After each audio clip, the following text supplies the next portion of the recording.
Quelques camarades, dont Mermoz, fondèrent la ligne française de Casablanca à Dakar, à travers le Sahara insoumis.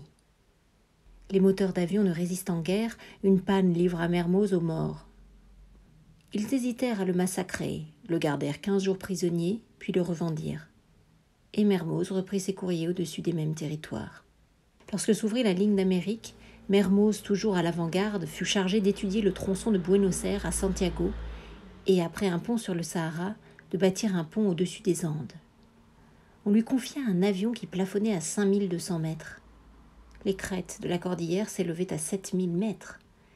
Et Mermoz décolla pour chercher des trouées. Après le sable, Mermoz affronta la montagne, ces pics qui, dans le vent, lâchent leur écharpe de neige, ce pâlissement des choses avant l'orage, ces remous si durs qui, subis entre deux murailles de roc, obligent le pilote à une sorte de lutte au couteau. Mermoz s'engageait dans ces combats sans rien connaître de l'adversaire, sans savoir si l'on sort en vie de telles étreintes. Mermoz essayait pour les autres. Enfin un jour, à force d'essayer, il se découvrait prisonnier des Andes. Échoué à 4000 mètres d'altitude sur un plateau aux parois verticales, son mécanicien et lui cherchèrent pendant 2 jours à s'évader. Ils étaient pris. Alors ils jouèrent leur dernière chance, lancèrent l'avion vers le vide, rebondirent durement sur le sol inégal jusqu'au précipice où ils coulèrent. L'avion, dans la chute, prit enfin assez de vitesse pour obéir de nouveau aux commandes.